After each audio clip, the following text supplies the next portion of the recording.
അധ്യായം 3. ദൈവമായ കർത്താവ് സൃഷ്ടിച്ച എല്ലാ വന്യജീവികളിലും വെച്ച് കൗശലമേറിയതായിരുന്നു സർപ്പം.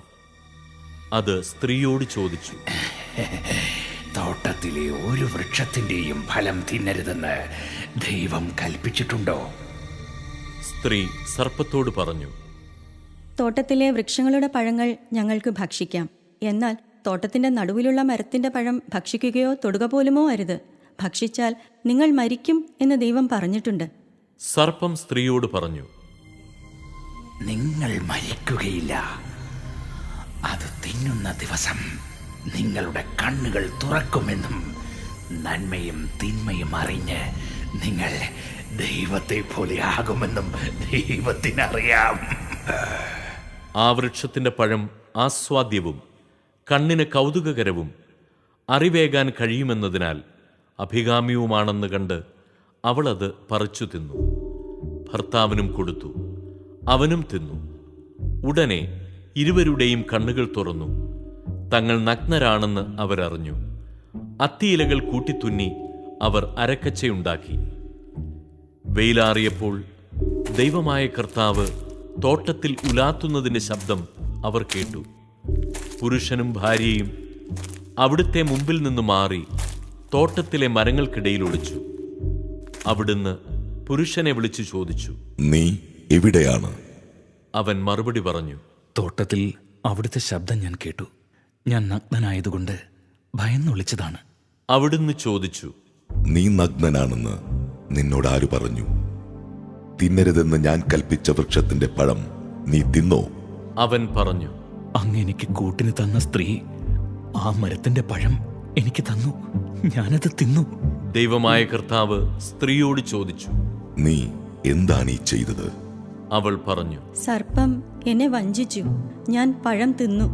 ദൈവമായ കർത്താവ് സർപ്പത്തോട് പറഞ്ഞു, ഇത് ചെയ്തതുകൊണ്ട് നീ എല്ലാ കന്നുകാലികളുടെയും വന്യമൃഗങ്ങളുടെയും ഇടയിൽ ശപിക്കപ്പെട്ടതായിരിക്കും. നീ മണ്ണിൽ ഇഴഞ്ഞു നടക്കും. ജീവിതകാലം മുഴുവൻ നീ പൊടി തിന്നും. നീയും സ്ത്രീയും തമ്മിലും നിന്റെ സന്തതിയും അവളുടെ സന്തതിയും തമ്മിലും ഞാൻ ശത്രുത ഉളവാക്കും. അവൻ നിന്റെ തല തകർക്കും, നീ അവന്റെ കുതികാലിൽ പരിക്കേൽപ്പിക്കും. അവിടുന്ന് സ്ത്രീയോട് പറഞ്ഞു, നിന്റെ ഗർഭാരിഷ്ടതകൾ ഞാൻ വർദ്ധിപ്പിക്കും. നീ വേദനയോടെ കുഞ്ഞുങ്ങളെ പ്രസവിക്കും. എങ്കിലും നിനക്ക് ഭർത്താവിൽ അഭിലാഷമുണ്ടായിരിക്കും. അവൻ നിന്നെ ഭരിക്കുകയും ചെയ്യും. ആദത്തോട് അവിടുന്ന് പറഞ്ഞു, തിന്നരുതെന്ന് ഞാൻ പറഞ്ഞ പഴം സ്ത്രീയുടെ വാക്ക് കേട്ട് നീ തിന്നതുകൊണ്ട് നീ മൂലം മണ്ണ് ശപിക്കപ്പെട്ടതായിരിക്കും. ആയുഷ്കാലം മുഴുവൻ കഠിനാധ്വാനം കൊണ്ട് നീ അതിൽ നിന്ന് കലയാപനം ചെയ്യും. അത് മുള്ളും മുൾച്ചെടികളും നിനക്കായി മുളപ്പിക്കും. വയലിലെ സസ്യങ്ങൾ നീ ഭക്ഷിക്കും. മണ്ണിൽ നിന്നെടുക്കപ്പെട്ട നീ മണ്ണിനോട് ചേരുന്നതുവരെ നെറ്റിയിലെ വിയർപ്പ് കൊണ്ട് ഭക്ഷണം സമ്പാദിക്കും. നീ പൊടിയാണ്, പൊടിയിലേക്ക് തന്നെ നീ മടങ്ങും. ആദം ഭാര്യയെ ഹൗവ എന്ന് വിളിച്ചു.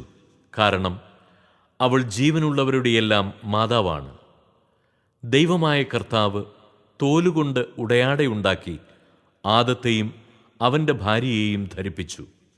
അനന്തരം അവിടുന്ന് പറഞ്ഞു, മനുഷ്യനിത നന്മയും തിന്മയും അറിഞ്ഞ് നമ്മിൽ ഒരുവനെ പോലെയായിരിക്കുന്നു.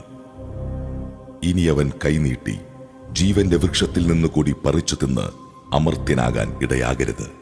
കർത്താവ് അവരെ ഏദൻ തോട്ടത്തിൽ നിന്ന് പുറത്താക്കി മണ്ണിൽ നിന്നെടുത്ത മനുഷ്യനെ മണ്ണിനോട് മല്ലിടാൻ വിട്ടു. മനുഷ്യനെ പുറത്താക്കിയ ശേഷം ജീവന്റെ വൃക്ഷത്തിങ്കിലേക്കുള്ള വഴി കാക്കാൻ ഏദൻ തോട്ടത്തിന് കിഴക്ക് അവിടുന്ന് കെരൂബുകളെ കാവൽ നിർത്തി. എല്ലാ വശത്തേക്കും കറങ്ങുന്നതും തീ ജ്വലിക്കുന്നതുമായ ഒരു വാളും അവിടുന്ന് സ്ഥാപിച്ചു.